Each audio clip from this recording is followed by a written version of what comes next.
Hey guys, welcome back to More with Morrows. Today's video is going to be kind of like a combination of footage that we had gotten about 2 months ago when we put our back patio in, as well as a DIY project. I'm going to build the kids a small picnic table. So today's video is going to be a backyard transformation video, if that kind of makes sense. We're going to show the before pictures of what our backyard looked like versus now. So like we had a company come in and put a new paver patio in for us. We ended up laying down a lot more sod. We had to wait for it to come in, and then we also had to get the material and a umbrella for the backyard to kind of transform it a little bit. You guys know I did the planner video a while back, and this was kind of in the same time frame as when we had the patio installed, so you will get to see the full backyard picture now whenever this video ends. So I'm gonna get to making this picnic table for the kids, and I'm going to do a little bit of a time lapse and a voiceover for you guys, so I'm not sitting here just talking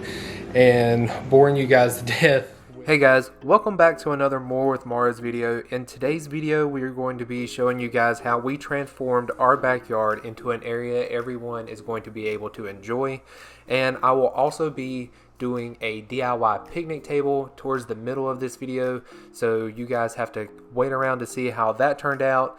But we're going to get right to it, you guys. We ended up taking everything out of the backyard. We took all of the furniture, the rug, we moved around the plants, and this video, you guys, took place right around the same time I was doing the DIY planner video, and that was the first part that I ended up working on. But you guys, I ended up renting a cutoff saw from the local rental store here and started by cutting the concrete in about 1 foot sections. That way it was going to be easier to beat out, but honestly it was still very time consuming, and it was really strenuous work because I didn't realize how much concrete was actually there, and honestly it weighed a lot more than I thought it was going to. So after you guys see me cut all of this up, beat it out, you will see the big pile of concrete that was left over that I had to take to the dump. But I really hope you guys enjoyed today's video, and don't forget to leave a comment and like this video while you are watching.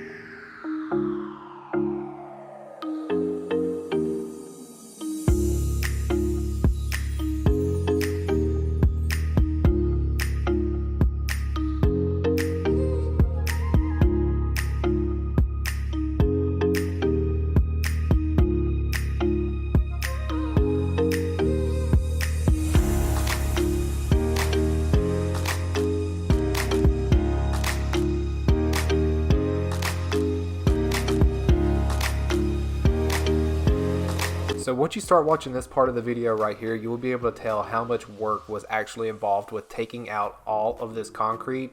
It required a lot of hammering, a lot of picking, a lot of throwing of little chunks of concrete that weighed between 5 and 10 pounds.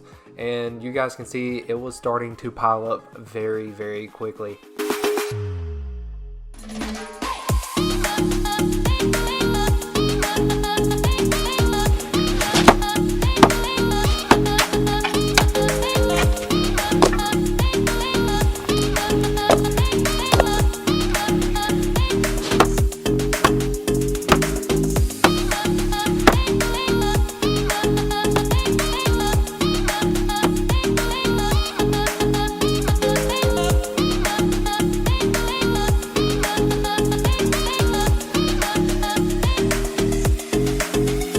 So really quickly, you guys, I was extremely nervous to get as close as I was to the siding of the house and to the door, because I honestly thought I was going to hit the door and shatter the glass. So we went with a company called Unilock for the paver system, and it is a 3-piece system that comes with everything from like the crushed rock to the pavers themselves, and also the retainers for the edges, because that's a big key to having this whole rounded off paver system, is you got to have something to keep it in place. So we went with a local company that come in and graded off everything, as you guys can see, and they did an amazing job, and I'm very, very pleased with the outcome of this pavers. Now, I'm probably going to get a lot of questions about why I didn't do this myself. Well, one is because I truly did not know how to do this, and it was just a lot cheaper to have this company come in and lay everything down.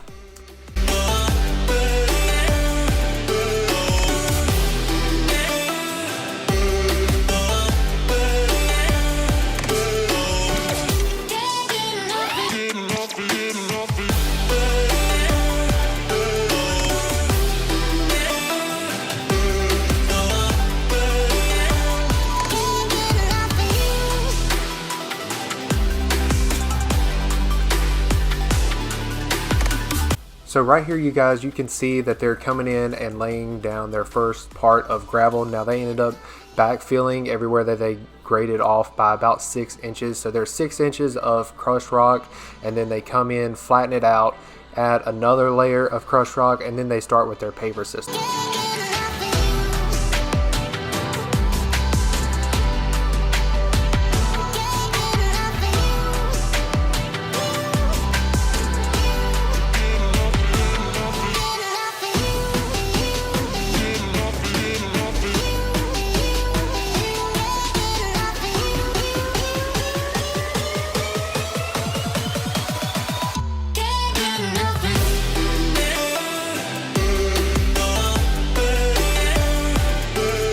So really quickly, I want to jump on here and say one last thing, that our GoPro ended up dying while I was trying to film all of these clips. So I'm sorry, you guys, this is going to be it for this part of the video.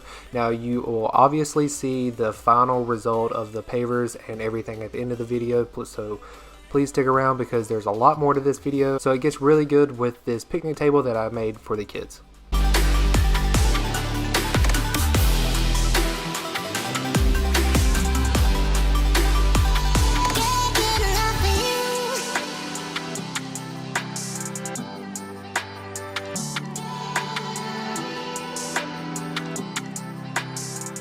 So I am going to talk for just a second. I ended up getting, I think, 12 or 13 2x4s for this project. I also picked up some wood screws and some wood glue. So I'm going to try to put all this together just using 3 things like the wood, the nails, and the wood glue. And I'm also going to use some leftover white paint that I have. So I'm going to turn everything back around now and get started on this picnic table.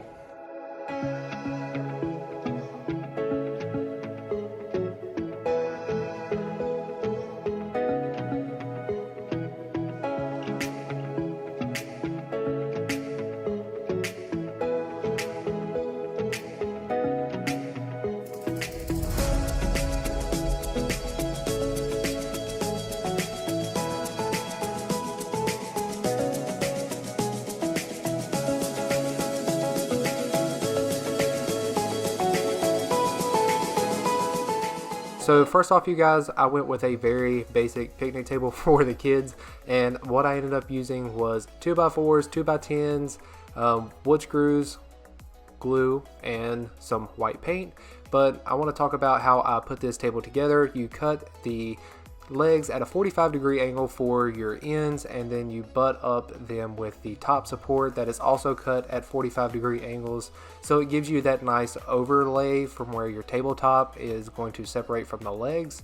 What I ended up doing was centering them and then just using some wood glue and some wood screws to hold everything together. And I also used my square to make sure everything was nice and square, because trust me, if you're off just a little bit, it's going to throw the whole picnic table off and it's going to be lopsided.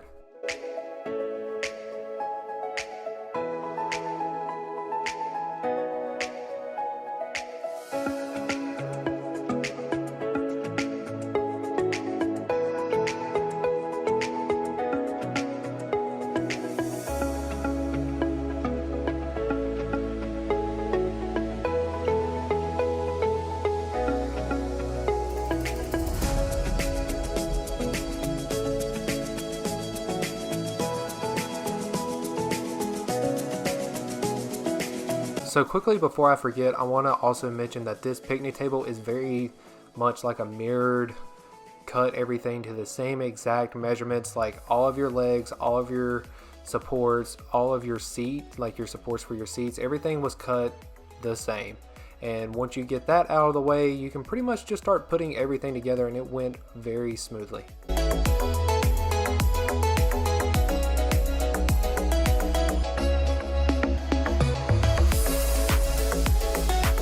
Alright, you guys, so I went and bought 5 2x10s to go on top of my table.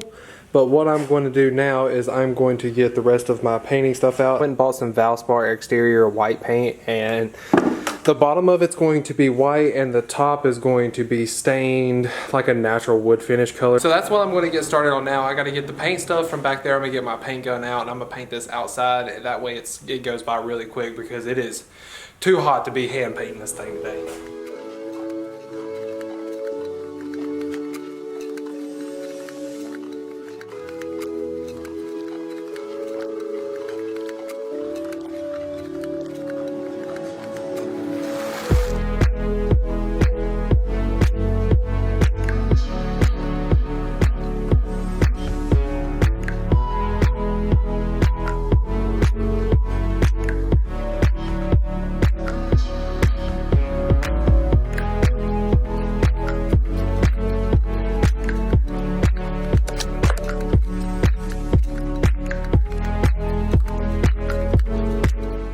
So you guys can probably see that I'm using a level right here to make sure everything is squared off with the tabletop and the seats.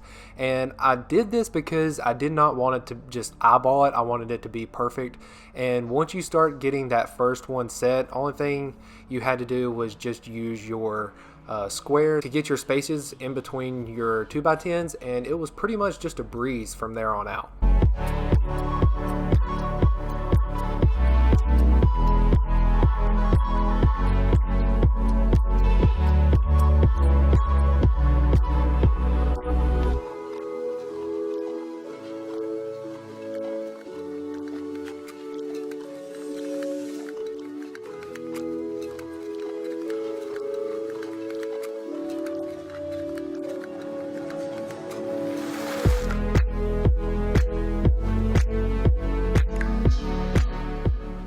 Alright you guys, so it is time for the final result or the final outcome of this patio or backyard transformation video. So you guys will see that we have steps leading up to the patio, and we ended up including a fireplace, a sitting wall, and you guys can also see the picnic table there on the right. What I also ended up doing in this video, we're painting the seat that we used from last season and this season, and yes, I did miss a little spot when I was painting this, but nevertheless, this video is finally done after months of waiting for it, or waiting for everything to come in for the video itself. But I really hope you guys enjoyed today's video. If you did, make sure to like and comment down below. Don't forget to subscribe to this channel if you love seeing content like this. But thank you guys so much for watching, and we will see you in our next video. Bye guys.